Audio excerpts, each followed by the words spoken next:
सुप्रभातम बच्चों। बहुत अच्छा बच्चों, और कैसे हो आप लोग?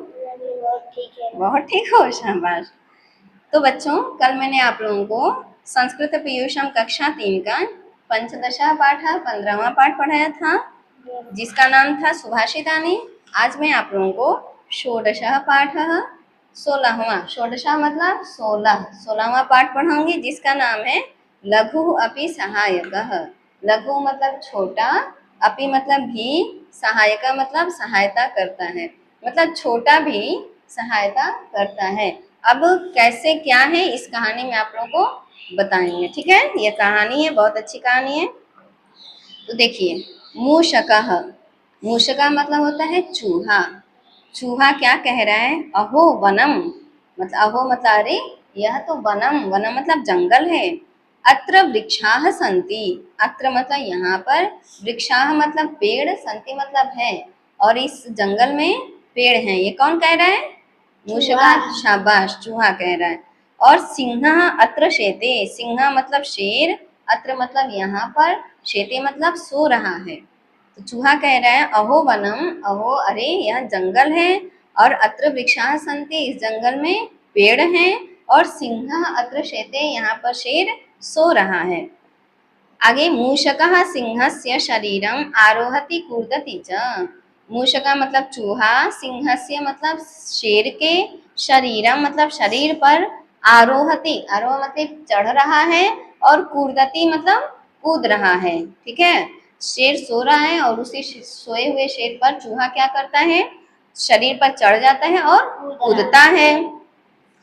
सिंह क्रोधेन, अब सिंह जो शेर है, सिंह मतलब शेर, क्रोधेन क्रोध से, गुस्से से क्या कह रहा है? आ ओ, मतलब वो गुस्सा हो रहा है, गुस्से में आ ओ ऐसे कर रहा है। जो सोता है तो उसको कोई आके चढ़ेगा तो गुस्सा आएगा ना, तो वही गुस्से में बोल रहा है। तव एवं दुस्साहसः, तव मतलब तुम्हारा, एवं मतलब ऐसा, दुस्साहसः मतलब हिम्मत। चूहे को शेर कह रहा है तुम्हारी इतनी हिम्मत, ऐसी हिम्मत। अहम त्वाम दंडयामी, अहम मतलब मैं, त्वाम मतलब तुमको, दंडयामी मतलब दंड दूंगा, दंड देता हूँ, ठीक है? मूषकः, मूषकः चूहा क्या कहता है? चू चू, चूहा कह रहा है चू चू। महाराज, महाराज मतलब शेर को कह रहा है महाराज। अहम लघु हूँ, अहम मतलब मैं, लघु मतलब छोटा हूँ। अहम तव सेवक, अहम मतलब मैं, तव मतलब तुम्हारा, सेवका मतलब सेवा करने वाला हूँ। भवान मम राजा, भवान मतलब आप, मम मतलब मेरे, राजा आप मेरे राजा हैं। मुंच माम, मुंच मतलब छोड़ दीजिए, माम मतलब मुझको। ये कौन कह रहा है? शाबाश, चूहा कह रहा है कि महाराज मैं तो छोटा हूँ, अहम लघु हूँ, अहम तव सेवक, मैं आपका सेवक हूँ। भगवान मम राजा, और आप मेरे राजा हैं, इसलिए मुंच माम मुझे छोड़ दीजिए।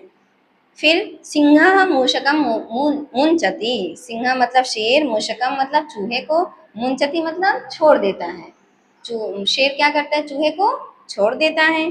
कालांतरे सिंह जाले बद्ध, कालांतरे मतलब कुछ समय बाद, सिंह मतलब शेर, जाले मतलब जाल में, बद्धा मतलब बंध जाता है, जाल में फंस जाता है।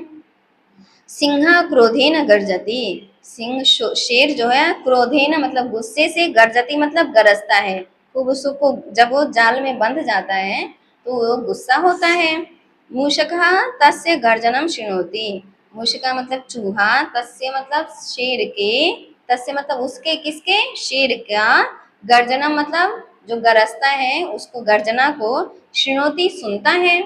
फिर बिलात, फिर वो अपने बिल से, बही ही, च मतलब और, बही मतलब बाहर, आगच्छति आता है, मतलब चूहा जब शेर की गर्जना सुनता है तो अपने बिल से बाहर आ जाता है। मूषकः, मूषका मतलब चूहा। अहो सिंहः, अहो मतलब अरे, सिंह जाले बद्ध, शेर तो जाल में बंध गया है, फंस गया है। हाँ, अहम जालम कृंतामि, अहम मतलब मैं, जालम जाल को, कृंतामि मतलब काटता हूँ। चूहा क्या कह रहा है कि शेर तो फंस गया है और मैं उस जाल को काट देता हूँ। मूषकः जालम कृंतति, मूषका मतलब चूहा, जालम मतलब जाल को, कृंतति मतलब काट देता है। फिर शेर क्या कहता है कि त्वम मम प्रिय मित्रम, त्वम मतलब तुम, मम मतलब मेरे प्रिय मित्र हो। चूहे को कह रहा है शेर कि तुम मेरे प्रिय मित्र हो। तो इस कहानी से हमें क्या शिक्षा मिलती है कि समये लघु अपि सहायकः भवति। समये मतलब समय आने पर, लघु मतलब छोटा, अपि मतलब भी, सहायकः भवति सहायक होता है। मतलब किसी को हमें छोटा नहीं समझना चाहिए, छोटे भी हमारे सहायक होते हैं। जैसे शेर को चूहे ने बचा दिया, उस जाल को काट कर बचा दिया। ठीक है, तो कहानी अच्छी लगी? चलिए, अब ये मौखिक है, पढ़ी गई कहानी को हाव भाव के साथ सुनाइए। तो अब आप लोग से मैं सुनूंगी इस कहानी को, ठीक है? अब लिखित, यहाँ पर देखिए शेते का प्रयोग करते हुए वाक्य बनाइए। हर में शेते का प्रयोग करना है, जो जो लिखा है। तो गजः शेते, अजा शेते, बालः शेते, कुक्कुरः शेते। ठीक है, शेते का सब जगह प्रयोग करना है। अजा मतलब होता है, गजा मतलब हाथी, अजा मतलब बकरी, बाला मतलब बच्चा, कुकुरा मतलब कुत्ता। तो सबके साथ शेते का प्रयोग करना था। अब वाक्य बनाइए। अब जैसे सिंह, सिंह जाले बद्धा, तो जैसे शेर जाल में बंधा है, ये वाक्य बना था, ऐसे ही सबको बनाना है। तो मत्स्य, मत्स्य जाले बद्धा, मत्स्य मतलब मछली। मृगा, मृगा मतलब हिरण। कपोता मतलब कबूतर। काका मतलब कौवा। तो सबको जाले बद्धा ऐसा वाक्य बनाना है। तो आप लोग अपनी कॉपी में लिख लीजिएगा। अब देखिए, प्रश्नों के उत्तर संस्कृत के एक शब्द में लिखिए। अब प्रश्न का उत्तर लिखना है एक शब्द में। तो कहाँ सिंहस्य शरीरम आरोहति, सिंह के शरीर पे कौन चढ़ रहा था? चूहा। चूहा। तो यहाँ इसका उत्तर हो जाएगा मूषकः। ठीक। सिंह कथम गर्जति, शेर कैसे गरजता है? अच्छा, कैसे गरजता है? बहुत अच्छा बताया है कृष्ण ने। ठीक है, तो ऐसे ही लिख देना, ये आ ऊ लिखा है ना, तो इसका उत्तर यही हो जाएगा। जाले कहाँ बद्धा, जाल में कौन बंधा था? शेर। शेर, तो इसका उत्तर हो जाएगा सिंह। जालम कहाँ कृंतति, जाल को कौन काटता है? चूहा। चूहा, तो इसका उत्तर हो जाएगा मूषकः। ठीक। अब चौथा है, उपयुक्त शब्दों को चुनकर कहानी को पूरा कीजिए। अब यहाँ पर ये जो दिया हुआ है, इसमें से जो शब्द यहाँ पर उपयुक्त है उसको लिखना है, उस कहानी को पूरा करना है। तो मैं आप लोगों को बता देती हूँ।